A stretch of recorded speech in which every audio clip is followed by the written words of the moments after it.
तो इस वीडियो में हम लोग पढ़ने जा रहे हैं बहुत ही इंपॉर्टेंट टॉपिक, जो कि है इंपॉर्टेंट बाउंड्री लाइन जो पूछी जाती हैं वर्ल्ड की। कुछ इंपॉर्टेंट बाउंड्री लाइन्स हैं जो पूछी जा चुकी हैं कई बार। तो पहला स्टार्ट करते हैं दूरन लाइन, जो कि पाकिस्तान और अफ़गानिस्तान के बीच में है। हमारे ये दोनों बच्चे 49th पैरेलल जो है वो यूएसए और कनाडा के बीच में है। 49th parallel.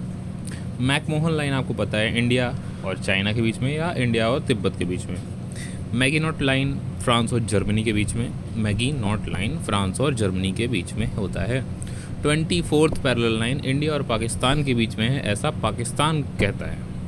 30th पैरेलल जो है नॉर्थ और साउथ कोरिया के बीच में। 38th पैरेलल है। ओडर निसी लाइन पूछा जा चुका है, जर्मनी और पोलैंड के बीच में है। रेड क्लिफ लाइन आपको पता है कि इंडिया और पाकिस्तान के बीच में है, जो कि सर रेड क्लिफ ने बनाया था भैया, ठीक है। जब इंडिया का पार्टीशन हुआ था उन्होंने डिवाइड किया था, लोग समझ नहीं पाए।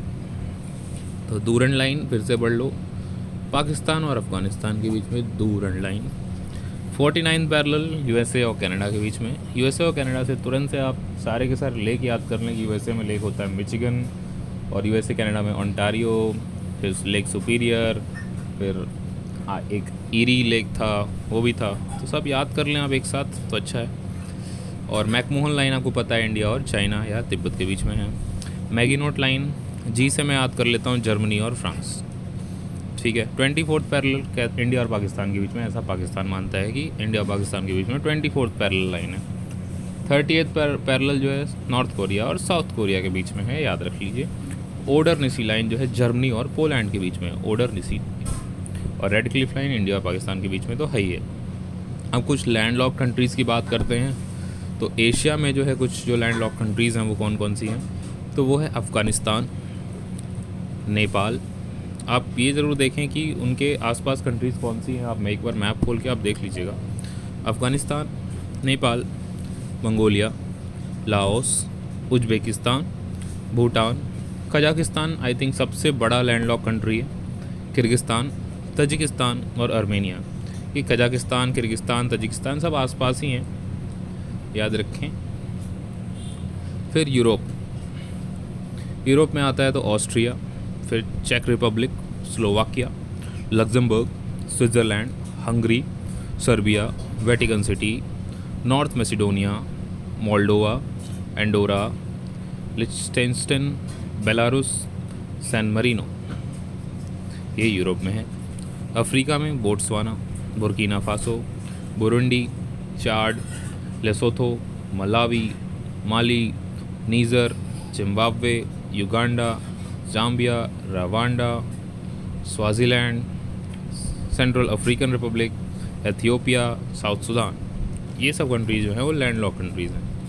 साउथ अमेरिका में बोलिविया और पैराग्वे, या और साउथ अमेरिका में ही आप एक लेक है, वो है टिटिकाका लेक, पेरू में आपको पता है वहाँ पे लेक है। तो याद रखें, ये सब चीज़ें ऐसे याद कर लेना है बार बार करके। तो एशिया में फिर से पढ़ लो, बार बार पढ़ लेना है बस। Afghanistan, Nepal, Mongolia, Laos, Uzbekistan, Bhutan, Kazakhstan, Kyrgyzstan, Tajikistan, Armenia. बार बार पढ़ने से क्या होता है, जब आपके पास ऑप्शन आते हैं तो आपको अरे कहीं ना कहीं माइंड में होता है कि ये ऑप्शन मैंने पढ़ा है, सो आप ऐसे बस क्लिक कर देते हो उसको। यूरोप में भी पढ़ लो, ऑस्ट्रिया, चेक Republic, Slovakia, Luxembourg, Switzerland, Hungary, Serbia, Vatican City, North Macedonia, Moldova, Andorra, Liechtenstein, Belarus और सैन मरीनो।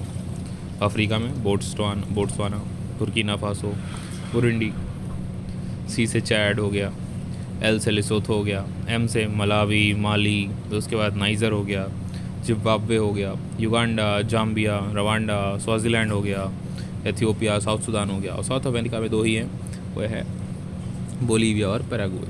थैंक यू, इसमें इतना ही। और इसके बाद हम लोग पढ़ेंगे इम्पॉर्टेंट ट्राइब्स और उनके होमलैंड। अगले वीडियो में यही पढ़ेंगे सिर्फ।